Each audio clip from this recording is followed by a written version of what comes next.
नमस्कार। सध्या देशभरामध्ये नवीन JN1 हा कोविड व्हेरिएंट आढळला आहे। महाराष्ट्रात देखील काही रुग्ण आढळलेले आहेत आणि त्या दृष्टीने आपल्याला आवश्यक ती खबरदारी काळजी घेण्याची आवश्यकता आहे आणि त्या दृष्टीने आज एक महत्त्वाची बैठक या ठिकाणी घेतली।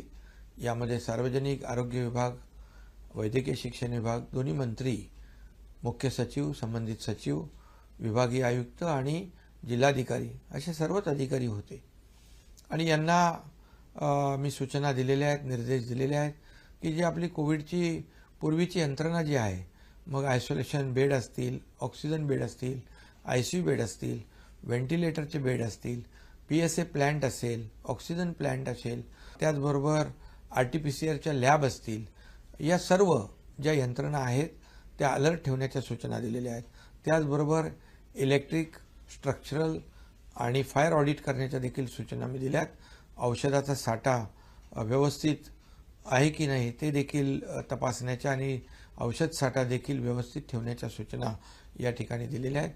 त्याचबरोबर काही लोकांनी वॅक्सिन घेतलं नसेल त्या कोविड वॅक्सिनेशनचं देखील ड्राईव्ह या ठिकाणी घेण्याच्या सूचना दिल्यात, जेणेकरून आपली यंत्रणा पूर्णपणे फुलप्रूफ तयार असली पाहिजे आणि सार्वजनिक आरोग्य विभाग आणि वैद्यकीय शिक्षण विभाग दोन्ही यामध्ये विभाग काम करत आहेत, अलर्ट आहेत, मॉकड्रिल देखील झालेलं आहे आणि त्यामुळे ही जी सिस्टीम जी आहे ही सिस्टीम अद्ययावत करण्याच्या आणि मॉनिटर करण्याच्या सूचना आजच्या बैठकीमध्ये पूर्णपणे मी संबंधितांना दिल्यात।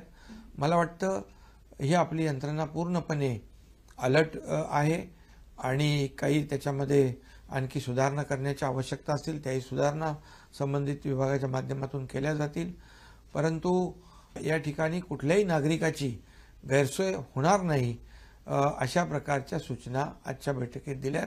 हा व्हेरिएंट माइल्ड असला तरी सुद्धा झपाट्याने पसरतोय, त्यामुळे ज्यांना अशा प्रकारचे सिम्पटम असतील म्हणजे सर्दी, खोकला, ताप, तर त्यांनी गर्दी टाळली पाहिजे, गर्दीपासून आयसोलेट झालं पाहिजे आणि गर्दीच्या ठिकाणी देखील लोकांनी काळजी घेण्याची आवश्यकता आहे।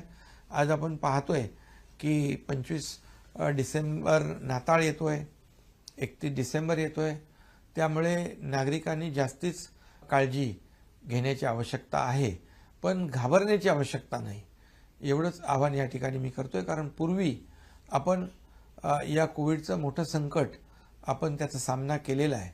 मोठ्या प्रमाणावर या अनपेक्षित संकटामध्ये सर्व टीमने काम केलंय, मग त्यामध्ये डॉक्टर असतील, नर्सेस आहेत, त्यामध्ये पोलीस यंत्रणा आहे, NGO आहेत, संपूर्ण प्रशासन आहे, याने एक टीम बनवून काम केलंय। टास्क फोर्सने आपल्याला मोठी मदत केली आहे आणि म्हणून आपल्याला त्याचा पूर्वानुभव पूर्णपणे चांगला आहे। त्याचबरोबर आदरणीय प्रधानमंत्री नरेंद्र मोदी साहेबांच्या नेतृत्वाखाली आपल्या देशाने देखील धीरोदात्तपणे या कोविड संकटाचा सामना केलाय आणि त्याचाही अनुभव आपल्याला आहे। आपल्या राज्याला देखील केंद्र सरकारने मोदी साहेबांच्या नेतृत्वाखाली त्या काळात देखील भरीव कोविडसाठी मदत केली आणि म्हणून यावेळेस आपली यंत्रणा पूर्णपणे अलर्ट असली पाहिजे, यासाठी आजचा एक महत्त्वाची बैठक, आढावा बैठक घेतलेली आहे। नागरिकांना देखील माझं आव्हान आहे, विनंती आहे की आपण काळजी घेऊया।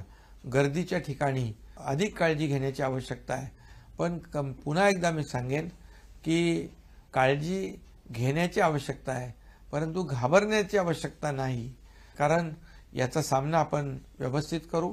माझी विनंती सोशल मीडिया आणि मीडियाला देखील आहे, प्रसार माध्यमांना देखील आहे की लोकांमध्ये कुठल्याही प्रकारचं संभ्रम, भीतीचं वातावरण निर्माण होणार नाही, यासाठी आपलं सहकार्य अपेक्षित आहे।